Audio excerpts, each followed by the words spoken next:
नमस्कार YouTube family. तर आज मी तुम्हाला दाखवणार आहे मासवडी।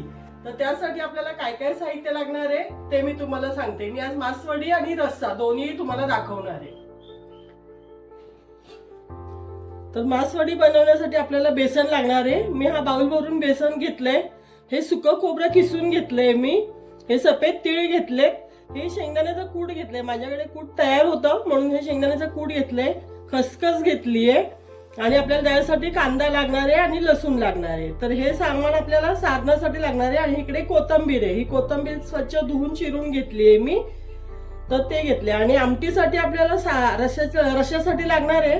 हे दुसरं सुकं खोबरं घेतलंय मी किसून। हा कांदा घेतलाय आणि आपले हे सगळे मसाले घेतले। हा घाटी मसाला आहे आमचा घरचा मसाला, कांदा लसूण मसाला, गरम मसाला, धना पावडर, चवीनुसार मीठ, हे थोडं लाल तिखट। आणि बेसन बनवण्यासाठी आपल्याला लागणार आहे हिरवी मिरची, लसूण, जिरं, मोहरी, हळद, एवढं सामान आपल्याला लागणार आहे। तर मी आता पहिले मसाले भाजून घेते। तर बघा आपली कढई आता गरम झाली आहे। त्यात मी थोडंसं पहिले तीळ भाजून घेते।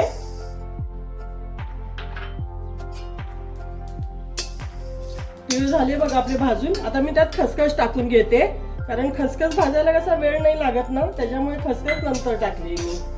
आणि शेंगदाण्याचा कूट तर आपला भाजलेला आहे। तर आता मी खोबरं भाजून घेते। आता मी दोन्ही खोबरं, आमटीचं खोबरं आणि आपल्या मासवडीचं खोबरं दोन्ही बरोबरच भाजून घेते। मी त्यातलं परत काढून घेईन थोडं आमटीसाठी। तर बघा आपलं खोबरंही छान भाजून घेतलंय मी। असंच भाजून घ्यायचं। आता ह्यातलं खोबरं मी अर्ध आमटीसाठी आणि अर्ध ह्याच्यासाठी वापरणार आहे, मासवडीसाठी। आता मी कांदा भाजून घेते। थोडंसं तेल टाकून घेणार आहे कांद्यासाठी। कांदाही मी दोन्ही कांदे भाजून घेणार आहे, म्हणजे आमटीचाही आणि मासवडीचाही, म्हणजे आपल्या एकाच ह्याच्यामध्ये दोन्ही कामं होतात।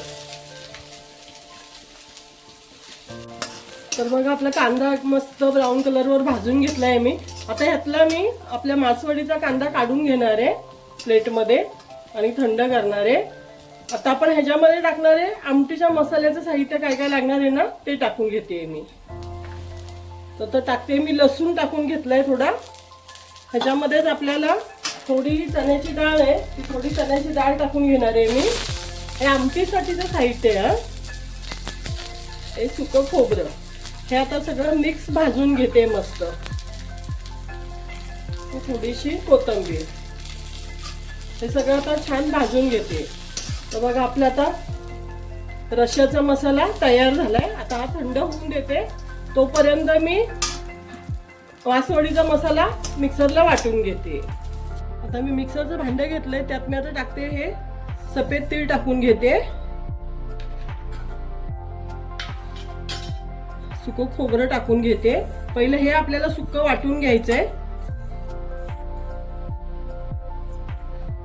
थोडं मिक्सरला फिरवून घेणार आहे जरा जाड जाड, मग आपल्याला बाकीचे मसाले टाकायचे।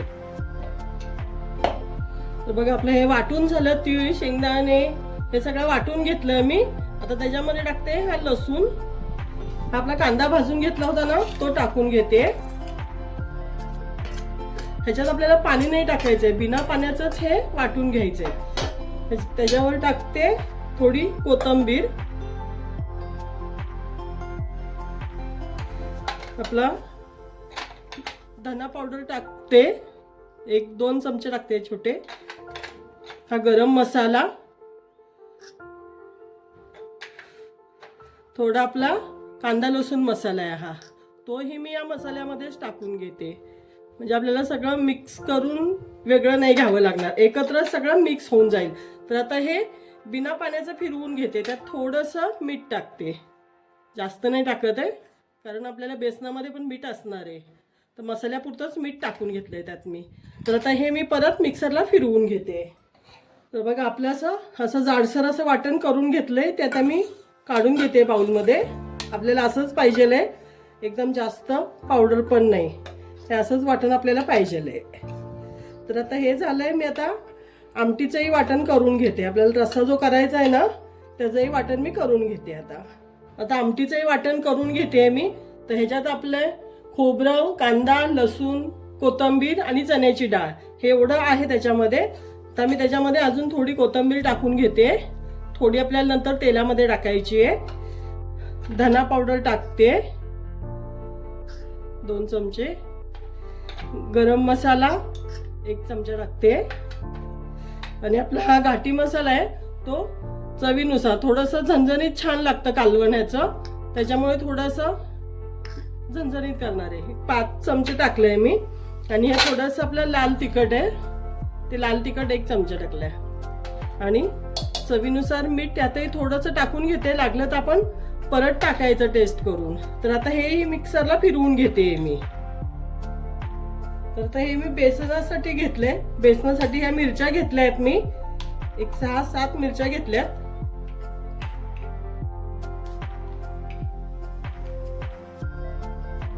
आणि लसूणच्या पाकळ्या. हेही थोडंसं जाडजाड असं वाटून घेणार आहे. आपल्याला हे बेसनामध्ये टाकायचंय. ह्याच्यात थोडंसं मी आता जिरं टाकून घेते. हे झालं.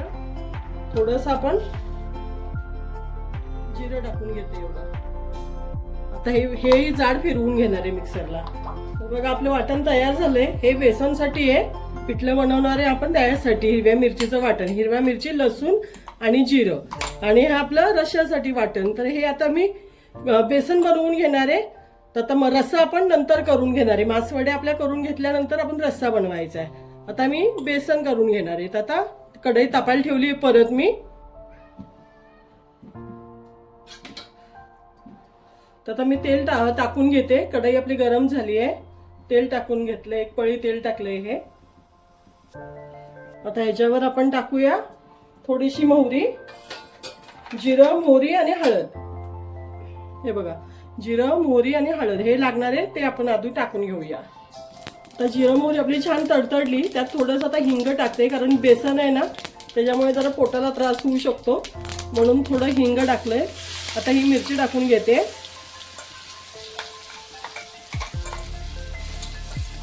आता मिरची भाजली आपली. आता मी हळद टाकून घेते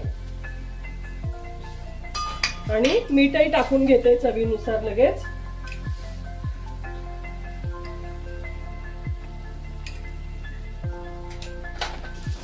आणि ह्याच्यामध्ये आता पाणी ओतणार आहे आणि पाणी उकळून देणार आहे. तर आपल्या मिरचीच्या भांड्यातच पाणी घेतलंय, त्याच्यामध्ये अजून थोडंसं पाणी टाकते मी. हे आता उकळून देणार आहे. आणि मग त्यात आता बेसनचं बॅटर तयार करून घेते मी. तर आता मी बेसन भिजवून घेते. असं केलं ना मग गुठळ्या होत नाहीत, अजिबात गाठी नाहीत होत बेसनच्या.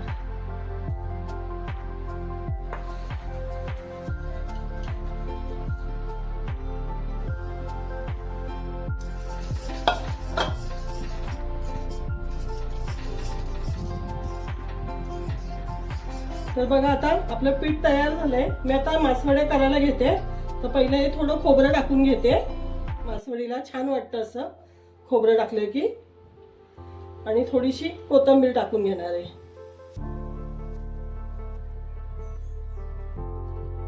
त्याच्यावर आपण हे बेसन टाकून घेते मी.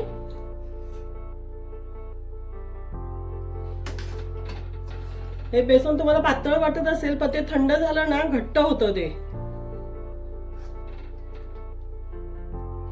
आता मी हे थापून घेते मस्त. त्याच्यावर आपण सारण टाकून घेऊया. सारणाबरोबरच थापूया, म्हणजे कसं भाजत नाही हाताला.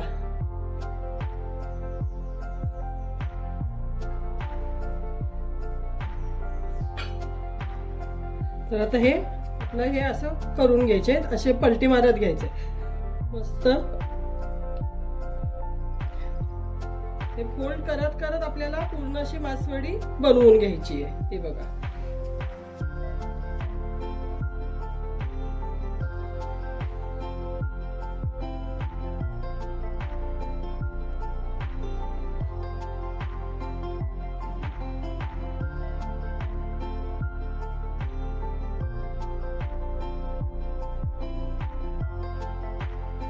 तर बघा आता आपली मासवडी बनवून तयार आहे. आता ही मी थंड होऊन देणार आहे, नंतर कट करणार आहे. तर आता मी दुसरी बनवून घेते. आता आपण रस्सा करून घेतोय, मासवडीचा रस्सा. तर त्यासाठी मी तेल टाकून घेते जरा.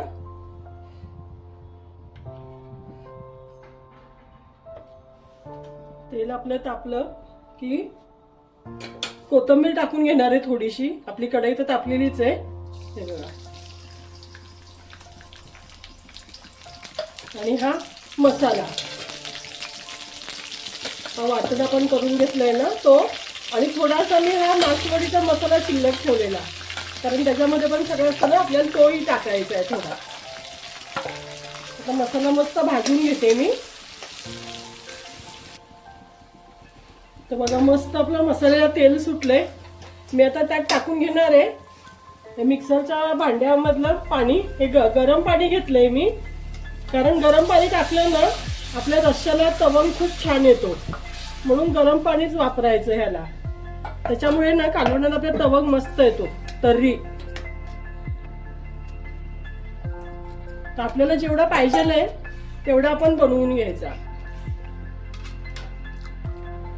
तर बघा आपली मासवडी मस्त बनवून तयार आहे, छान झाली आहे बघा सगळीकडून. आता मी ती कट करून घेते. आपल्या हिशोबाने करायचे, आपल्याला किती जाड पाहिजे किती पातळ पाहिजे ना ते आपल्या हिशोबाने आपण कट करून घेऊया. असे थोड्याशा कशा जाडच चांगल्या वाटतात खायला ह्या.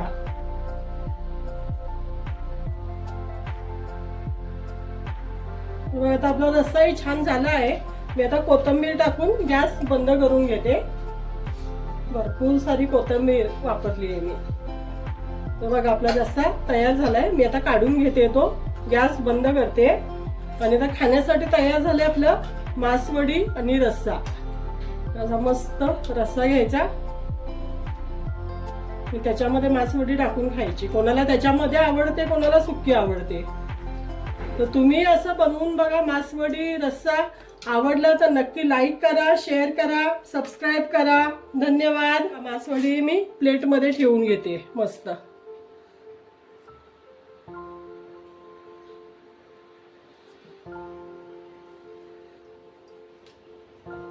नक्की करून बघा तुम्ही, छान होतात मासवड्या अशा आणि लागतातही खूप छान.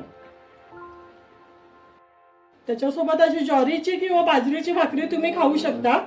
हे भाकरी बरोबरच छान लागतात मासवड्या खायला. तर तुम्ही नक्की करून बघा.